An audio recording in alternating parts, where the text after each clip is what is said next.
చేస్తున్నారు నిజంగానే ఇలా హంగు వచ్చిన చోటల్లా ఇండిపెండెంట్లు వచ్చిన చోటల్లా అధికారం ఉన్నట్టు ప్రభుత్వం అధికారంలో ఉంది కదా అన్నట్టు చూపిస్తున్నారా? ఎలా చేస్తున్నారు? ఏంది వ్యూహం ఏంటి? మాయం వచ్చిందంటే ఎలా దాటుకుని పోతారు? రేపు 16వ తారీఖు దాకా మీ వ్యూహాలు ఏంటి?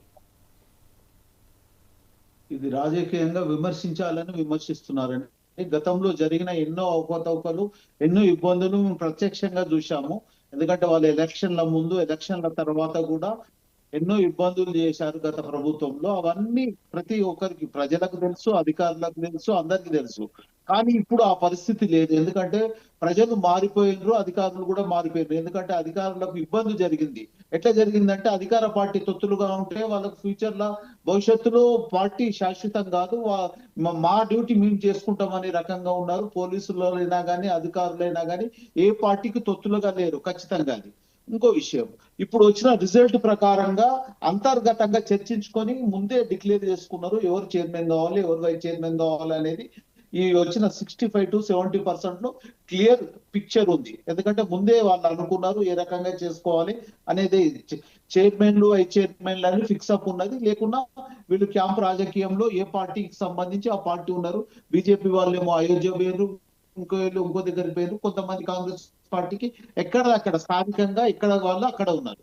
ఇంకా ఇప్పుడు వచ్చిన 35లో కూడా ఎట్లా జరిగిందంటే 35లో కొన్ని పార్టీలకు అటు ఇటు ఉన్న తర్వాత ఇప్పుడు మన ఒక ఒక మున్సిపల్ ఉందంట. ఆ మున్సిపల్ లా ఆ పార్టీకి సంబంధించిన వాళ్ళు, ఆ పార్టీకి సంబంధించిన వాళ్ళే, కాంగ్రెస్ వాళ్ళకు సంబంధించిన వాళ్ళు ఎక్కువ ఉన్నారు.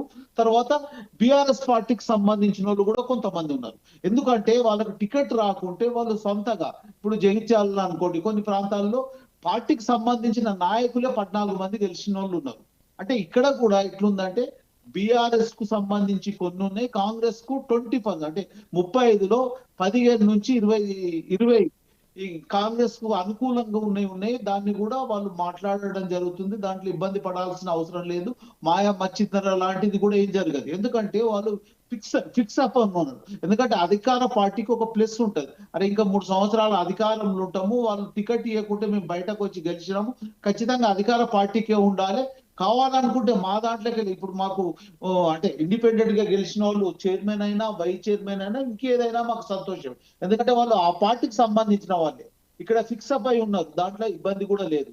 35లో 20 మున్సిపల్ చైర్మన్లు ఫిక్స్ అప్ ఉన్నాయి. ఖచ్చితంగా కాంగ్రెస్ పార్టీకి ఉంటుంది. దాంట్లో ఇబ్బంది లేదు.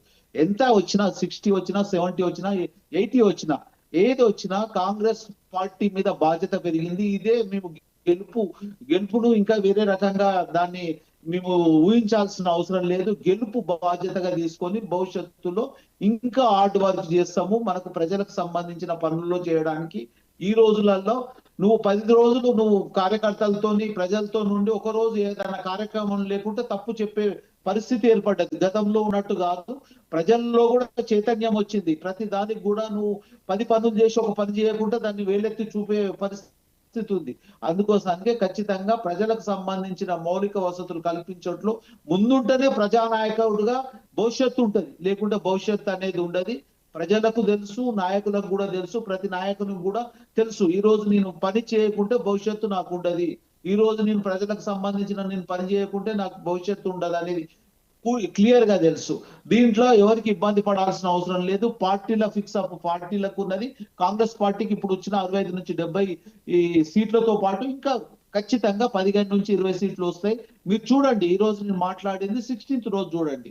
ఖచ్చితంగా 80+ మాత్రము కాంగ్రెస్ పార్టీకి ఉంటుంది. తర్వాత బీఆర్ఎస్ కు ఉంటుంది, బీజేపీ కూడా ఉన్నది. దాంట్లో ఇబ్బంది పడాల్సిన అవసరం లేదు. చైర్మన్లు, వైస్ చైర్మన్లు ఫిక్స్ అప్ అయి ఉన్నది. అది ముందు జరిగిందా, ఇప్పుడు జరిగిందా, టికెట్ కౌన్సిలర్ గా తీసుకునే రోజే వాళ్ళకి ఫిక్స్ అప్ అయిపోయింది ఎవరు చేసుకోవాలని ఆలోచనతో పార్టీ అంతర్గతంగా చర్చించి చేయడం జరిగింది. 90%, ఒక 5-10% అటు ఇటు ఉండొచ్చు.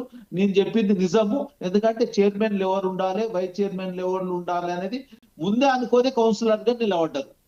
ఇంకో విషయం చెప్తున్నాను, మీరు అనుకున్నట్టు కాంగ్రెస్ పార్టీ కంటే బీజేపీ వాళ్ళు, బీఆర్ఎస్ వాళ్ళు ఆర్థికంగా ఎక్కువ ఖర్చు పెట్టారు. అంటే మీరు చూడండి, నిన్న విషయం చెప్పడం కాదు, మీరు 2 విషయాలు చెప్పారు. 2 విషయాలను నేను ఏకీభవిస్తలేను. ఇక్కడ అధికార దుర్వినియోగం అనేది ఎట్టి పరిస్థితుల్లో జరగలేదు. ఎందుకంటే అధికారులు ముఖ్యంగా భయపడుతున్నారు. గతంలో చేసిన తప్పులకు వాళ్ళు ఏ రకంగా శిక్ష పడుతుండ్రో అనేది అధికారులు భయపడుతున్నారు. అదే రకంగా ఆర్థికంగా జరిగే ఈ ఇబ్బందులు కూడా ఎవరు ఉన్నారు అంటే ఆర్థికంగా అంటే ప్రతిపక్షంలో ఉన్న వాళ్ళు అంటే అధికార పక్షం కంటే ప్రతిపక్ష నాయకులు, ప్రతిపక్ష పార్టీ బీఆర్ఎస్ పార్టీ ఎక్కువ ఖర్చు పెట్టింది. మీరు కూడా అవగాహన చేసుకోండి. అంటే కాంగ్రెస్ పార్టీ కంటే రామచంద్ర గారు అవకాశం ఇస్తాను, మళ్ళీ అవకాశం ఇస్తాను. తెలుసుకోండి.